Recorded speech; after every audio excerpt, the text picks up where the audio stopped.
Hello everybody, my name is Kelsey and we're about to get very, very nerdy with some side characters that I love.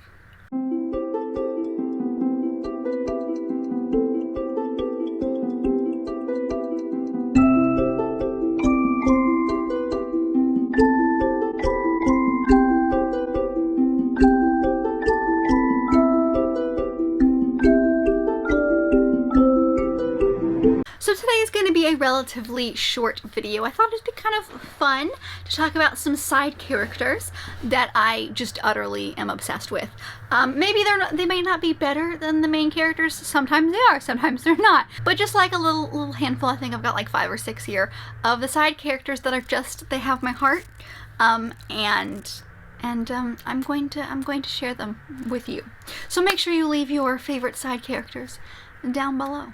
There's no order here, but the first one that I literally just have on top is one of our side characters from Dreaming Sun. I'm holding up the third volume because that's him right there on the front. His name is Zen. He's so sweet. I'm sure you guys are tired of me telling you what this book is about, but we follow our main character, Shamana, and she leaves home. She's kind of running away, wants to escape, and ends up moving in with this guy and a couple of the guys that she goes to school with. Zen is one of them. And he's just utterly the most ridiculous human being I've ever read about. He's a chaotic mess of a human, but he's so sweet and I love him. And he was missing for just a little bit of the story, and he's now come back. I'm so excited. But I love him. He's so sweet. And look at his cute little face. He's obsessed with pandas, which is why we've got a panda here. But he's like, even though he's ridiculous and he doesn't always say the right thing and he doesn't always do the right thing, he's his intentions are there and you can see clearly what his intentions are. And that he's just the sweetest human. So yeah, I love him. I love him. He's so sweet. So the next one is actually 3. It's kind of a little friend group, and that is the Coven, or the trio of witches from A School for Good and Evil. So we've got Dot, Anadil, and Hester. Sorry, I forgot our main character. But they're so sweet. They are, again, just this trio of witches that come from the School for Evil in the first one and become a significantly bigger part of the plot throughout. They're really cute. They have the best intentions, even though they're a little rough around the edges. They're so sweet, and they're always trying to do the right thing, and I just love that all 3 of them are such good friends for each other. Maybe not right at first, but they definitely get there along the way, and I love them. I love them so much. Any scene involving them, I was so excited, because I thought they were so much fun to read about, and they don't play a huge part in the plot. They're maybe not necessarily the biggest side character, if you will, but I love them dearly, even though they can be jerks at times, and they're great. The next one is again a group of friends, and that is the entire group of friends of boyfriend material. So this one I read, I think last year, maybe the year before, but it follows 2 guys, Luke and Oliver, and it's kind of a fake dating, if you will, situation. And Luke's entire friend group is, again, sassy people. If you didn't know them, you'd think that they're kind of poking fun at each other, is mean-spirited, but it's not. It's in the best way. They're so sweet, and they're so accepting of really anybody, and they just want what's best for Luke, and I love them. They're sarcastic messes in their own right, and when Luke steps out of bounds, they're gonna say something, but they're so sweet, and they're so eclectic as well. They're all over the spectrum as far as interest. There's also a lot of people who are part of the LGBTQIA+ community as part of this group, so I just love them. They're dear to my heart, and I loved reading scenes with them because they're very supportive of Luke, and they just have his back even when he's a jerk and an idiot, which is a lot of the time, to be honest. So yeah, I love them too. The next one is June from Makeup Breakup. So this is a book that follows our main character, Annika, I think. And so she's got an app called Makeup, and it's all about getting couples back together. And then there's also a guy that has an app called Breakup, which is basically you can hire someone to break up for you, and they are at odds.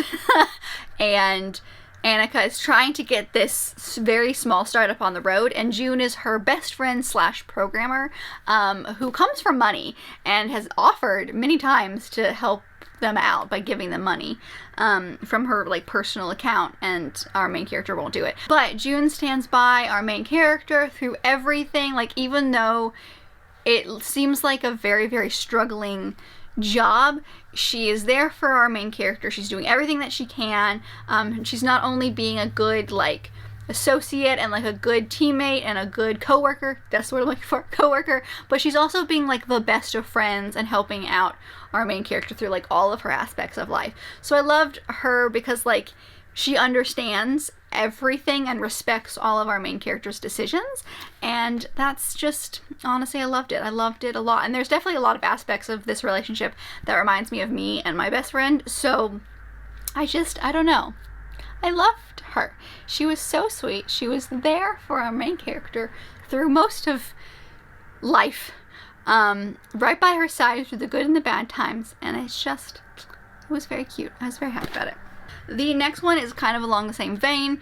It's literally one scene, and that is our main character Samantha's best friend Laurel Anne from The Missing Manuscript of Jane Austen. So Samantha goes down this rabbit hole, finds a letter, thinks that she has discovered a manuscript that Jane Austen wrote but never published, and she goes down the rabbit hole to do so. And her best friend Laurel is a librarian, and so like they, at one point, there's a scene, I even tabbed it, there's a scene here where they're talking about it, and there's just a lot of similarities between their relationship, a lot of similarities of it started, like she's literally in this book for 2 pages, and she's one of my favorite people because I don't know, like there's just something that I connected with about these 2 characters and how they are friends and became friends that is so similar to me and my best friend. So it was really nice to see it on paper. I loved it. They were great. That's my story. She's literally like barely part of this plot.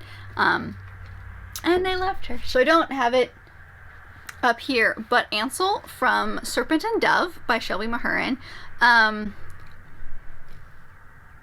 he has my entire heart. I adore him. He is so freaking sweet. He's there to help both our main characters because he's got a job to do. So he's there with our main male lead, Reed, but he's also helping out our main female character do some things. And then he finds out some secrets about her and doesn't freak out and tell the world, even though he's been trained to do that exact thing because he understands them as people. And he's just, he is a cinnamon roll human that must be protected at all costs. Okay? So, love him dearly. We'll never get over him as a person. I think he's incredible. One of the best written people out there. He just deserves a good old hug. And I think that's all I've got for you guys today before my light disappears. But let me know down below if you agree with some of my favorite side characters, what some of your favorite side characters, best friend characters, not leads are in some of your books. So what would yours be? And if you want to comment something but you're not sure what to comment the two people holding hands emoji, like whichever one you want to use, because biffles. Or not biffles, you know what I mean. But I hope that you guys enjoyed this video, and if you did, don't forget to give it a big thumbs up and subscribe down below if you'd like to be part of this awesome growing family. I've also got all my social media down there, as well as other fun bookish links, so don't forget to check all of that out, and I will see you guys in my next video. Bye!